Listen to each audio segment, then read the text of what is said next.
Next point अपना रहेगा दो आयुओं का आपस में गुणा या आयु गुणन। आयु गुणन, हम दो आयुओं को आपस में किस तरीके से आपस में गुणा कर सकते हैं। तो दोस्तों इसके लिए कुछ इंपॉर्टेंट बातें हैं कि यदि अपने पास ए आयु दिया गया है ए आई जे बराबर एम बाई एन और बी आयु दिया गया है B I J P by Q.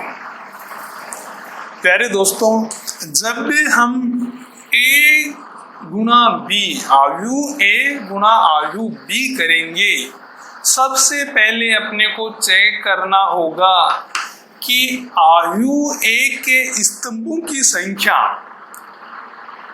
आयु ए के स्तंभों की संख्या आयु बी के पंक्तियों की संख्या के बराबर होनी चाहिए। तो अपन यहां लिख देंगे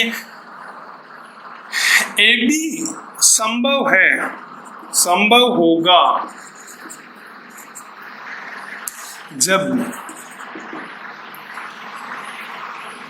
ए के स्तंभों की संख्या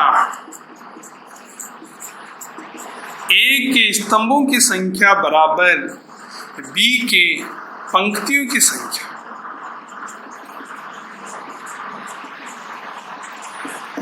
तो सर आप क्या कहना चाहते हो? कुछ नहीं, ए आयु अपना दिया गया है एम बाई एन का क्रम, बी आयु दिया गया है टी बाई क्यू क्रम। आपने क्या कहा कि ए बी संभव होगा ए के स्तंभों की संख्या ए के स्तंभ एन, बी की पंक्तियां पी, तो ये दोनों क्या होनी चाहिए? बराबर, तभी अपन ए गुणा बी कर पाएंगे, अन्यथा नहीं। कि ये दोनों बराबर होने चाहिए। समझ गए दोस्तों? जब भी दो आयुओं को आपस में गुणा करोगे तब ए के स्तंभों की संख्या बी की पंक्तियों के बराबर होनी चाहिए। जैसे आपने योग में भी देखा होगा, जब दो आयु ए व बी समान क्रम की होती हैं तब योग संभव होता है, लेकिन यहाँ क्रम समान होना आवश्यक नहीं है। लेकिन इसकी कंडीशन है कि ए बी संभव होगा जब ए के स्तंभों की संख्या बी की पंक्तियों की संख्या के बराबर हो जाए। तो यहाँ से आपके पास एक क्वेश्चन आएगा दिमाग में, तो क्या सर बी ए हम करें तो क्या होगा? अब यहाँ अपन क्या लिखेंगे? बी ए संभव होगा। ये कब संभव होगा? जो प्रथम आयु है इसके स्तंभों की संख्या द्वितीय आयु के पंक्तियों की संख्या के बराबर होना चाहिए। तो यहाँ हो जाएगी बी के स्तंभों की संख्या बराबर एक के पंक्तियों की संख्या, एक के पंक्तियों की संख्या।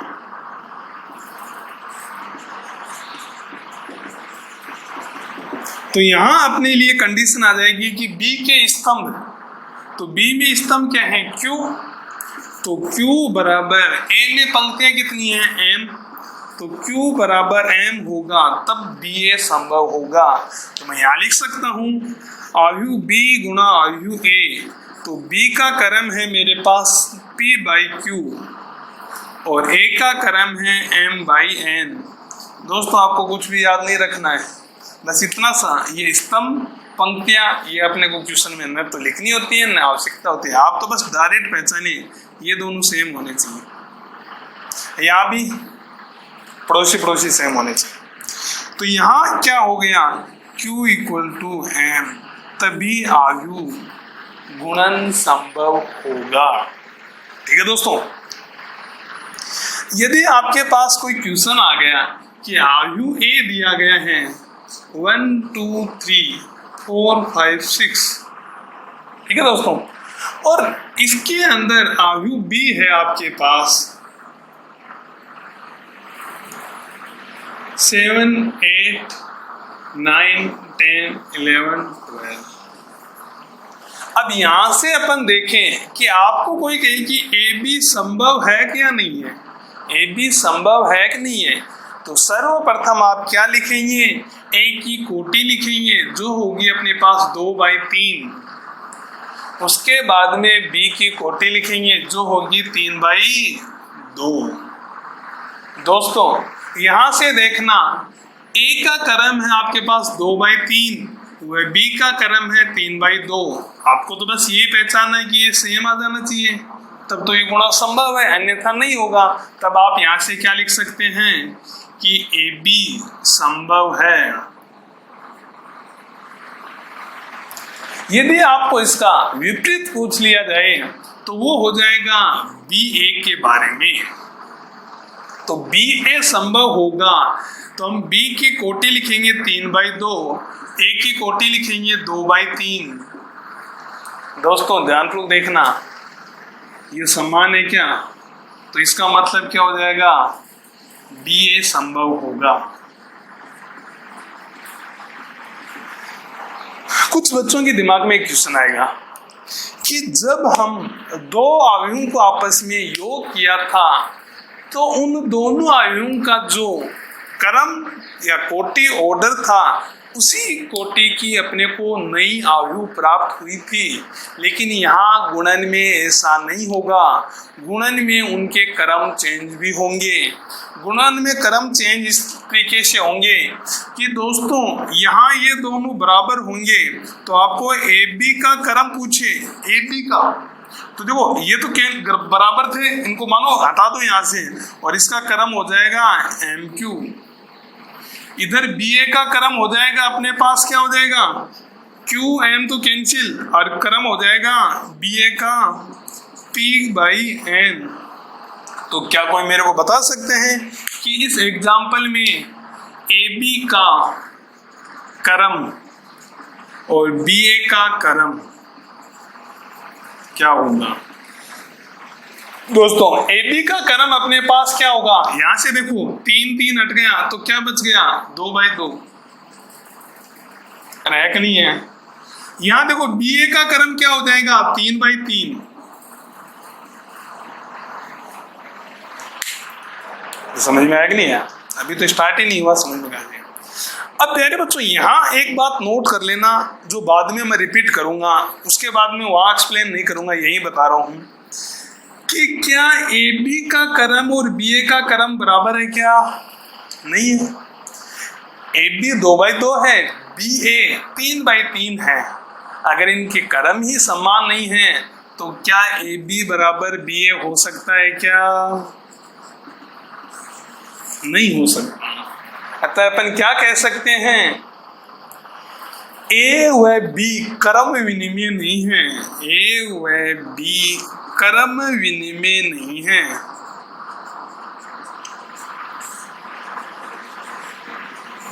गुणन के लिए ए बी क्रम विनिमय नहीं है, ठीक है। जब इसके गुणन के गुण धर्म बताऊंगा तब मैं डायरेक्ट यही इसी पॉइंट को पिक करूंगा, एक्सप्लेन नहीं करूंगा, वहां ध्यान रखना। अब अपने ने यहाँ तक तो यही देखा है कि दो अवयव ए व बी के गुणन संभव है या नहीं, लेकिन अब हम देखेंगे कि इनका गुणा किस तरीके से करते हैं। चलो दोस्तों देखते हैं कि अपने पास एग्जाम्पल दिया गया है, एग्जाम्पल नहीं इसे बना रहे हैं। एक अवयव है ए 1 2 3 4, 2/2 है। अवयव बी लिया मैंने 5 6 7 8, ये भी 2/2 है। अब यहाँ मेरे को सबसे पहले ए बी ज्ञात करना है, तो आप ये बताइए मेरे को ए बी संभव है या नहीं। देखो ए का क्रम है 2/2 और बी का क्रम है 2/2, क्या ये दोनों समान है क्या, तो ए बी संभव होगा और ए बी का क्रम भी अपने पास क्या आने वाला है, 2/2 आने वाला है, ठीक है दोस्तों। तो यहाँ इनका गुणा किस तरीके से करते हैं कि ए बी जब भी ज्ञात करोगे तो सबसे पहले ए अवयव लिखोगे 1 2 3 4 गुणा बी अवयव 5 6 7 8, गुणा का नियम देख लीजिए, इस वजह से जनरल सूत्र अपन यूज नहीं करें, डायरेक्ट गुणा करेंगे। अपना उद्देश्य यही है इसमें कि यहाँ आप देखोगे तो यहाँ ये होगा कि प्रथम अवयव के लिए आप क्या करोगे, इनको आपस में गुणा करोगे इनके साथ। ध्यान को देखना, गुणा ही इंपॉर्टेंट। इनके संगत अवयवों को आपस में गुणा करोगे, इसके संगत अवयव के लिए वो आएगा A11। क्या आएगा? A11। देखना, साथ साथ चलना दोस्तों, क्योंकि ये 2/2 क्या है, तो यहाँ पहला अवयव वो आएगा, 1 को मैं 5 से गुणा करूंगा तो यहाँ हो जाएगा 1 × 5 प्लस संगत अवयव 2 को, संगत अवयव से नहीं, 2 को 7 से गुणा करेंगे तो 2 × 7। ठीक है, अब हमने A11 याद किया है। अब यहाँ दूसरा अवयव के लिए अपन क्या लिखेंगे, इसको इससे गुणा करेंगे तो यहाँ हो जाएगा 1 की मल्टीप्लाई किससे होगी, 6 से, प्लस 2 की मल्टीप्लाई किससे होगी, 8 से। ठीक है दोस्तों, इसी तरीके से अब नेक्स्ट स्टेप में क्या करेंगे कि इसको मल्टीप्लाई करेंगे इसी के साथ, अर्थात दूसरे शब्दों में कहें कि दूसरी पंक्ति को प्रथम स्तंभ के साथ मल्टीप्लाई करेंगे, उनका योग करेंगे, वो अपना ये अवयव आएगा। तो यहाँ अपन लिखते हैं 3 × 5, 3 को 5 से गुणा किया, प्लस 4 को 7 से गुणा करेंगे तो 4 × 7। अब अगले स्टेप में इस अवयव के लिए द्वितीय पंक्ति को द्वितीय स्तंभ के अवयवों के संगत गुणा करते हैं तो यहाँ हो जाएगा 3 × 6 प्लस 4 × 8।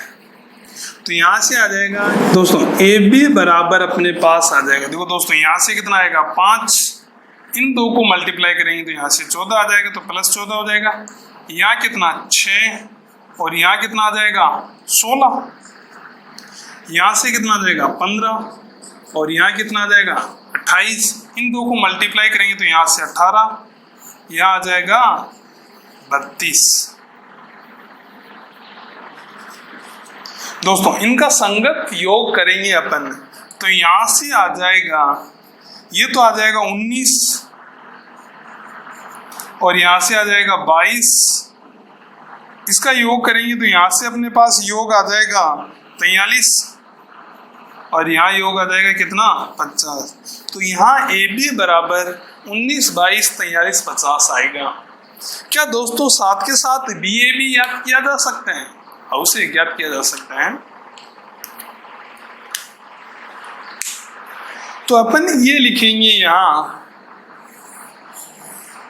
पहले तो ये चेक करेंगे BA संभव है कि नहीं। तो इसके लिए अपन देखेंगे कि B का क्रम 2/2 है और A का क्रम भी 2/2 है। और यहाँ आप देखते हो तो B की जो स्तंभ हैं वो A की पंक्तियों के बराबर हैं, तो अपने पास BA संभव है और क्रम भी 2/2 है। ठीक है, अब BA का गुणा किस तरीके से करेंगे कि देखना दोस्तों, BA, तो सबसे पहले B आव्यूह लिखो आप। B आव्यूह अपने पास ये रही, तो यहां से लिखेंगे 5, 6, 7, 8। A आव्यूह है 1, 2, 3, 4, रह नहीं है। अब अपन क्या करते हैं, यहां से BA जी ही करेंगे दोस्तों। उस टाइम ये बताया था, फिर से रिपीट कर रहा हूं कि इस पंक्ति को, प्रथम पंक्ति को प्रथम स्तंभ से गुणा कीजिए A11 के लिए। अरे A11 लिखते हैं तब आप जानते हो कि 1 तो ये पंक्ति को प्रदर्शित करता है, ये स्तंभ को। तो यहाँ देखेंगे पंक्ति B से आ जाएगी, स्तंभ एक का होगा, आपस में गुणा करेंगे। ठीक है दोस्तों, तो यहाँ से अपने पास क्या आने वाला है इसको देखते हैं। अभी अपन गुणा कर रहे हैं B को A से गुणा करेंगे। अब B को A से गुणा करेंगे तो देखो B की जो पंक्ति है वो A के स्तंभ से गुणा होगी। B की पंक्ति क्या होगी, A के स्तंभ से गुणा होगी। तो यहाँ मैं लिख सकता हूँ 5 × 1 अब देखो 6 को किससे गुणा करना पड़ेगा? 3 से। तो 6 गुणा प्लस 6 गुणा 3। अगले स्टेप में अपन क्या करते हैं, प्रथम पंक्ति को द्वितीय स्तंभ से गुणा करेंगे। तो प्रथम पंक्ति को द्वितीय स्तंभ से गुणा करेंगे तो 5 को 2 से गुणा करेंगे प्लस 6 को 4 से गुणा करेंगे। इसी तरीके से द्वितीय पंक्ति को प्रथम स्तंभ से गुणा करते हैं तो 7 को आप किससे गुणा करोगे? 1 से गुणा करोगे। और यहां 8 को किससे गुणा करोगे? 3 से। अब इस अवयव के लिए आप क्या करोगे? 7 को 2 से गुणा करोगे और 8 को 4 से गुणा करोगे। तो दोस्तों यहां अपने पास BA आ जाएगा, ये हो गया 5 और यहां हो जाएगा 18। होगा नहीं होगा? नेक्स्ट स्थिति में यहां हो जाएगा 10 और यहां हो जाएगा 24, यहां 7 हो गया, ये 24 हो जाएगा, यहां 14 हो गया और यहां 32 हो गया। ठीक है दोस्तों, इसको आगे कंप्लीट करते हैं। BA अपने पास हो जाएगा, इनको आपस में ऐड कर दीजिए तो ये 23 हो जाएगा, यहाँ अपने पास 34 आ जाएगा और यहाँ कितना आ जाएगा? 31। और इसको आप ऐड करोगे तो ये अपने पास 46 हो जाएगा। ये भी 2/2। दोस्तों आपने देखा होगा BA आयु अपने पास ये आई थी और सॉरी AB आयु ये है, BA ये, क्या दोनों आयु बराबर है? तो BA आयु AB आयु के बराबर है नहीं होगी। ठीक है ना? चलो आगे करते हैं इसको। आयु गुणन के गुणधर्म।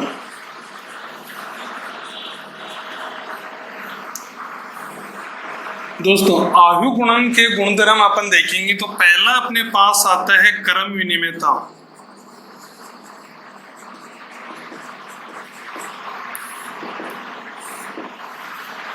गुणन क्रम विनिमय नियम का पालन नहीं करता है। अभी मैंने आपको इससे पहले जब 2 आयु को आपस में गुणा किया था तब मैंने आपको बता दिया था कि AB बराबर BA नहीं होता। तो यहाँ अपन लिखेंगे कि माना आयु A व B हो तो पहली कंडीशन AB बराबर नहीं है BA। कुछ कंडीशन में हो सकता है बराबर, कोई दिक्कत नहीं, ये नहीं कि हमेशा ऐसे होता है। कुछ ऐसी कंडीशन होती हैं जिसमें आयु A गुणा B बराबर आयु B गुणा A हो सकते हैं, लेकिन हमेशा ये नहीं होगा। अर्थात ये क्रम विनिमय नियम का पालन नहीं करता है। क्रम विनिमय नियम का पालन नहीं करता। देखो दोस्तों, आपको कोई कंफ्यूज कर सकता है, आपके पास 2 आयु ऐसे लेके आएगा, उनका गुणा करोगे तो उनका A को B से करोगे, B को A से करोगे और उनका गुणा समान आएगा। आपको कह देगा क्रम विनिमय नियम का पालन करता है। तो ऐसा इसका मतलब ये नहीं हुआ कि कुछ कंडीशन में ये बराबर हो गया तो इसका मतलब क्रम विनिमय नियम का पालन नहीं करेगा। क्रम विनिमय नियम का पालन करने का अर्थ है कि प्रत्येक स्थिति में करे, कोई भी आयु हो, प्रत्येक स्थिति के लिए सत्य हो तब होगा। ठीक है दोस्तों, देखो यहां इंपॉर्टेंट बात देखना, कुछ स्थितियों में AB संभव हो लेकिन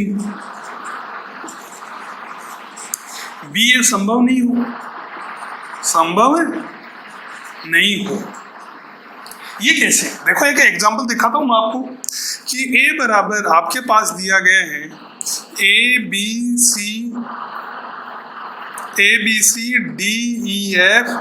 GHI।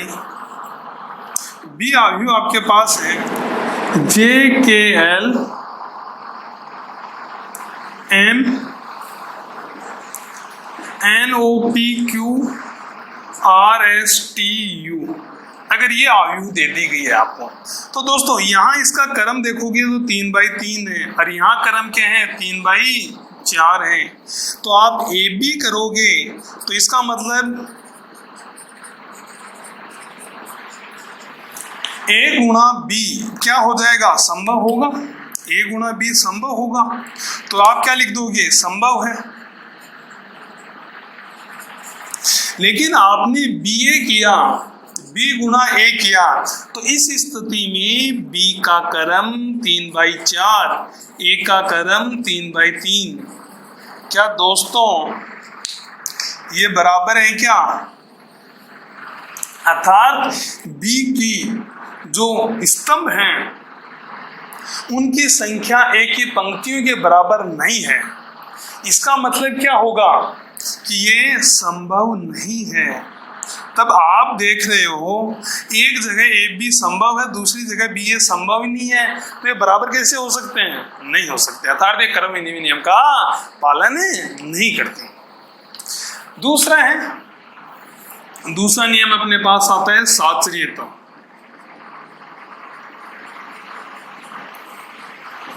तो माना ए बी व सी आयु इस प्रकार हैं कि ए बी व बी सी संभव है। 3 आयु दी गई हैं ए बी सी, और वो आयु इस प्रकार हैं कि ए को बी से गुणा करें तो वो संभव हो, बी का गुणा सी से करें तो वो भी संभव हो। तो इस स्थिति में आपके पास आएगा कि ए बी सी बराबर ए बी सी, अर्थात पहले आप ए बी को आपस में गुणा करके उसको सी से गुणा करेंगे, वही मान बराबर होगा पहले बी सी को गुणा करके फिर ए को बी से गुणा करें। तो अर्थात ये साचर्य नियम का पालन करता है, आयु गुणन साचर्य नियम का पालन करता है। दोस्तों इसका एग्जाम्पल जब क्वेश्चन आएंगे उस टाइम में मैं करवा दूंगा, उस टाइम में समझा दूंगा, ठीक है ना दोस्तों। तीसरा पॉइंट है गुणन तत्समक। गुणन तत्समक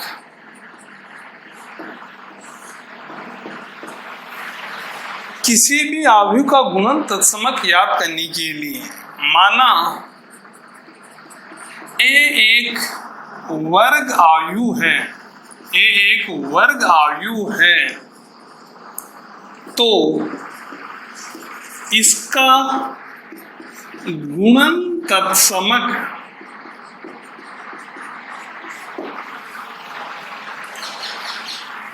उसी क्रम की इकाई आयु होती है। ठीक है दोस्तों, एग्जाम्पल के लिए देखना, पहले इसको देख लेते हैं। ए आई बराबर ए आई मल्टीप्लाई ए। गुणन तत्समक का अर्थ यह हुआ कि आयु ए को ऐसी आयु से गुणा कीजिए कि गुणा करने के बाद भी ए आयु प्राप्त हो अपने को। एग्जाम्पल लेते हैं अपन कि a इक्वल 5, 6, 7, 8, ये एक आयु दी गई है जो कि 2/2 की है। तो अपन बात करें एक की गुणन तत्समक आयु जो होगी वो I2 होगी। 2/2 मतलब I2 ही लिखते हैं, ये वर्ग आयु ही होती है। तो इसको मैं लिख सकता हूँ 1001। आप चेक कीजिए कि ए को I2 से गुणा करने पे ए आता है कि नहीं आता। तो मैं यहाँ लिखता हूँ ए आई इक्वल, ए अपने पास है 5, 6, 7, 8, ठीक है। यहाँ इकाई आयु है 1001। इनको मल्टीप्लाई करेंगे अपन तो अपने पास आ जाएगा, 5 को 1 से मल्टीप्लाई करेंगे, 5 को 1 से मल्टीप्लाई करेंगे तो 5, इधर मल्टीप्लाई करेंगे इसको इससे 6 को 0 से तो +6 मल्टीप्लाई 0। अब इस कंडीशन में इसको यहाँ मल्टीप्लाई करेंगे तो 5 मल्टीप्लाई 0 +6 मल्टीप्लाई 1। नेक्स्ट स्टेप में इसको यहाँ करेंगे तो 7 मल्टीप्लाई 1 प्लस 8 मल्टीप्लाई 0, और यहाँ मल्टीप्लाई करेंगे तो 7 मल्टीप्लाई 0 प्लस 8 मल्टीप्लाई 1। इनको कैलकुलेट करेंगे तो अपने पास आ जाएगा, देखो यहाँ से ये 0 हो गए तो 5 बचेगा, यहाँ कितना 6, ये 0 तो यहाँ 7, और ये 0 तो यहाँ 8, और ये अपना क्या है ये। आप चाहें तो आई ए भी फाइंड आउट कर सकते हैं। आई ए फाइंड आउट करेंगे तो दोस्तों देखना, आई के स्थान पे मैं रखा हूं इकाई आयु 1 0 0 1,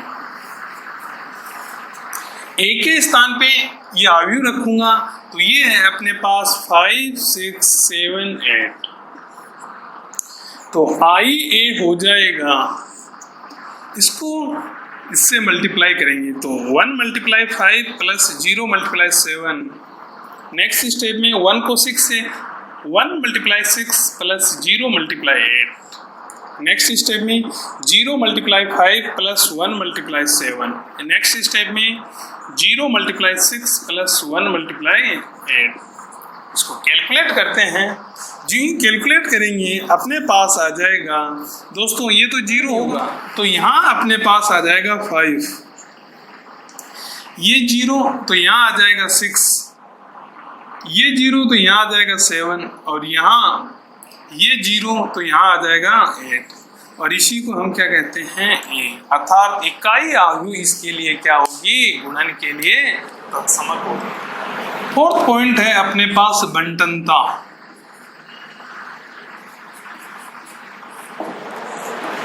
तो यहाँ दोस्तों देखना, बंटनता का मतलब यहाँ हो जाएगा ए मल्टीप्लाई बी प्लस सी।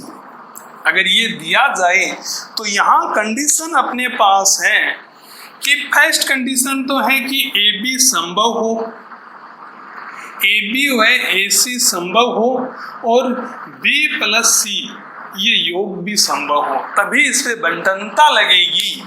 तो यहाँ से बंटनता से क्या होगा कि ए को हम बी से मल्टीप्लाई करेंगे ए बी, प्लस ए को सी से मल्टीप्लाई करेंगे ए सी।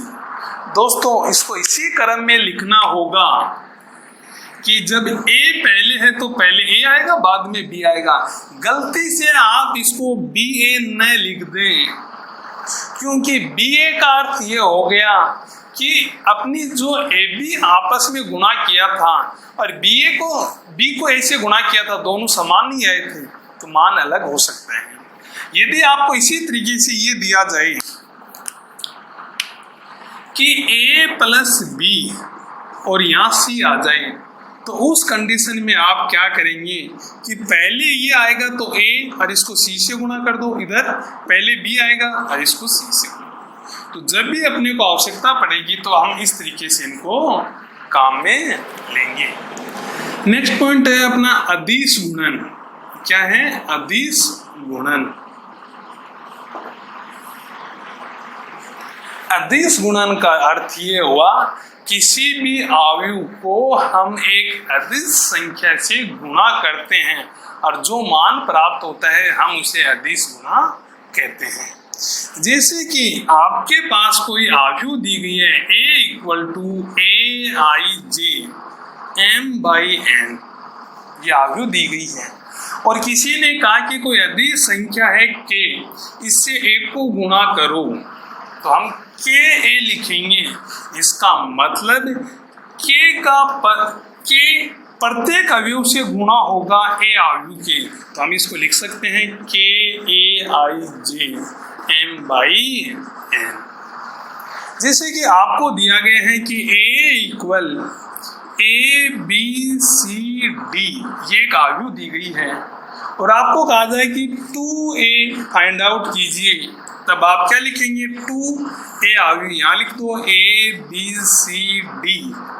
अब यहाँ 2a हो जाएगा, 2 को अंदर मल्टीप्लाई करेंगे तो प्रत्येक अवयव से गुणा होगा, ये इससे भी होगा, यहाँ भी होगा, यहाँ भी होगा, तो यहाँ लिख सकता हूँ 2a 2b 2c और 2d। ठीक है, एग्जाम्पल के लिए अपन देखें, यदि आपको a आयु दिया गया है 8 0 6 5 और आपको कहा गया कि 5a फाइंड आउट कीजिए, तो आप इसको 5 से मल्टीप्लाई करेंगे 8065, तो यह हो जाएगा 5a इक्वल, यहाँ इसको मल्टीप्लाई करोगे तो 5 मल्टीप्लाई 8, 5 मल्टीप्लाई 0, 5 मल्टीप्लाई 6, 5 मल्टीप्लाई 5। आप इसको कैलकुलेट करके रखें, मान यहाँ पुट करोगे तो अपने पास आ जाएगा कि 5a इक्वल, इधर हो जाएगा 40, 0 और यहाँ हो जाएगा 30, ये हो गया 25।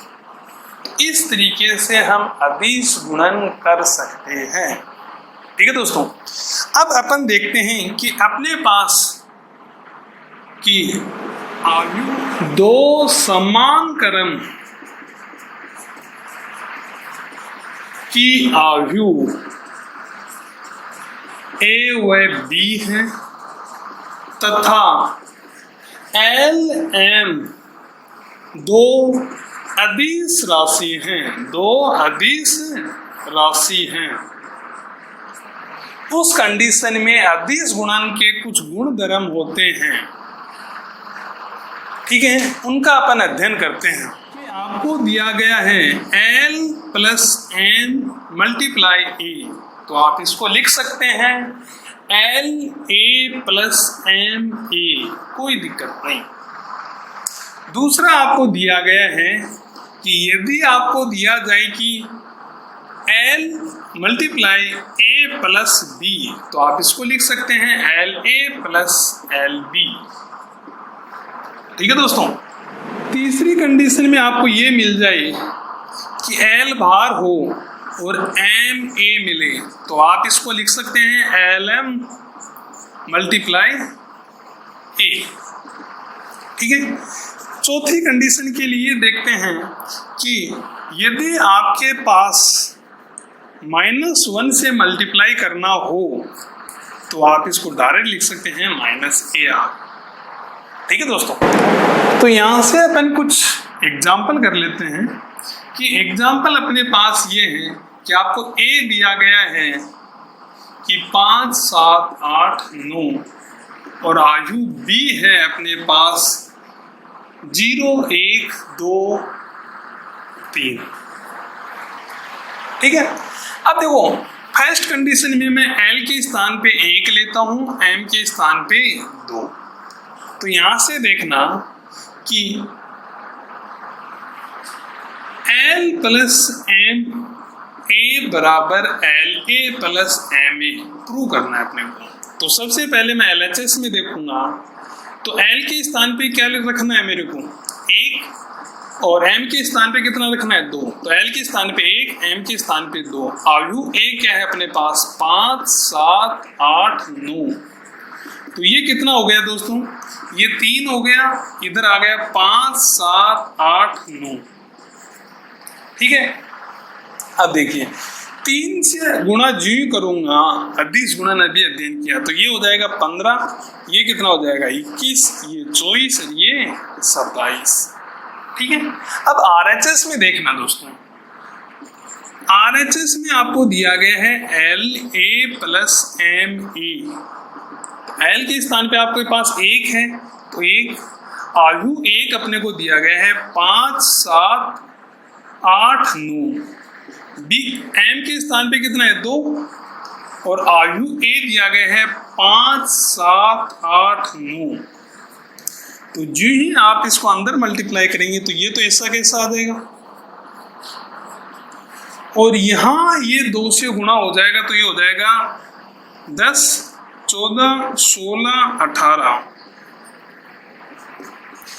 दोस्तों योग हो रहा है, संगत अवयव आपस में जुड़ेंगे, संगत अवयव क्या होंगे आपस में जुड़ेंगे। दोस्तों यहाँ 7 नहीं आएगा, गलत लिख दिया, ये 7 ऊपर आएगा 9 नीचे आएगा। ठीक है, अब संगत अवयव जुड़ेंगे तो ये तो हो गया 15, इसको जोड़ेंगे तो ये हो गया 21, यहाँ इन दोनों को जोड़ेंगे तो ये कितना हो गया 24, और इन दोनों को जोड़ेंगे तो ये कितना हो गया 27। क्या ये सेम आ रहा है क्या?